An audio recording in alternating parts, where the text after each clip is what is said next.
इराणनं हॉर्मुझच्या सामुद्रधुनीमध्ये गोळीबार केल्यानं ट्रम्प आक्रमक. उद्या पाकिस्तानमध्ये चर्चेसाठी अमेरिका इराणचे प्रतिनिधी जाणार.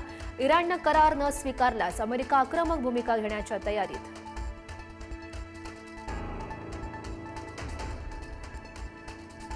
अमेरिका इराण चर्चेची दुसरी फेरी उद्या होण्याची शक्यता. इस्लामाबाद किंवा रावळपिंडीमध्ये चर्चेची शक्यता. रावळपिंडीमध्ये हाय अलर्ट जारी. शाळा आणि महाविद्यालयं 26 एप्रिलपर्यंत बंद. मुख्यमंत्री देवेंद्र फडणवीस यांची उद्या सकाळी 11 वाजता पत्रकार परिषद. महिला आरक्षण विधेयकाच्या समर्थनार्थ 21 एप्रिलला महायुतीचा जनाक्रोश मोर्चा आणि मोर्चाच्या नंतर वरई डोममध्ये जाहीर सभेचं देखील आयोजन. नाशिकच्या TCS कंपनीमध्ये महिला आयोगाचं पथक दाखल. केंद्रीय महिला आयोगाच्या पथकाकडून कंपनीची चौकशी. पीडितांच्या तक्रारीनंतर महिला आयोगाकडून चौकशी सुरू. पंतप्रधान मोदींना खोटं बोलण्याचा राष्ट्रीय आजार आहे. मोदींच्या भाषणावर संजय राऊतांची टीका.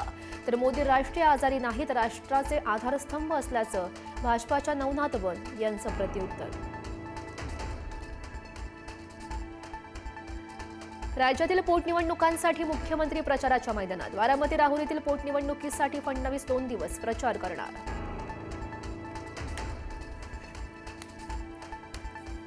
लाडक्या बहिणी विरोधकांना धडा शिकवणार. महिला आरक्षण विधेयक नामंजूर झाल्यावरून उपमुख्यमंत्री शिंदेंचा विरोधकांवर निशाणा.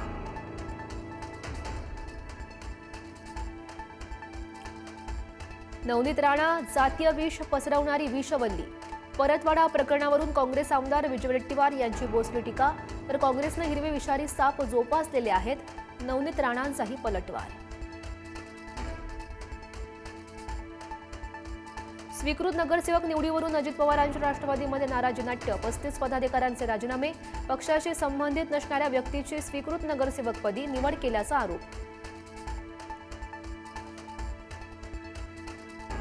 यवतमाळच्या राळेगाव आणि मारेगाव केळापूर तालुक्यातून 6 महिन्यात अनेक आदिवासी मुली गायब. लव्ह जिहाद आणि धर्मांतराचा अँगल असल्याचा भाजप जिल्हाध्यक्षांचा दावा.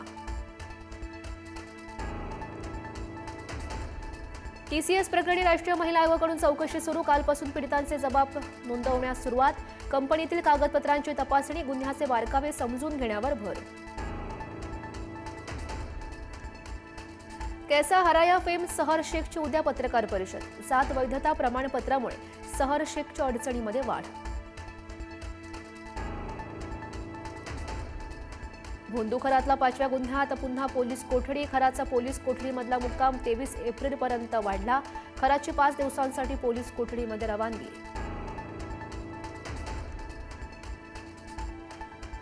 भोंदू खराच्या अडचणीमध्ये वाढ. डिलीट केलेला मोबाईल डेटा रिकव्हर. मोबाईलमधून डर्टी सिक्रेट्स समोर येण्याची शक्यता.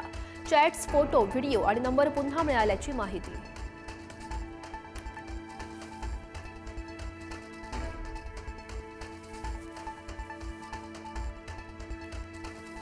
नागपूरच्या कामठीतील गांधीनगर भाजी मंडईमध्ये भीषण सिलेंडरचा स्फोट. घराला आग लागून एकाचा मृत्यू, 10 जण जखमी. गॅस गळतीमुळे आग लागल्यानंतर सिलेंडरचा जोरदार स्फोट. राज्यामध्ये अक्षय तृतीयेचा उत्साह. सोनं आणि गाड्या खरेदीचा उत्साह. आंब्याची देखील मागणी वाढली. राज्यातील प्रमुख मंदिरांमध्ये आंब्यांची आरास.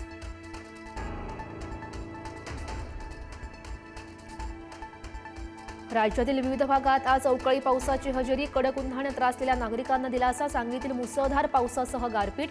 शेतातील पिकांचं तसंच फळबागांचं नुकसान.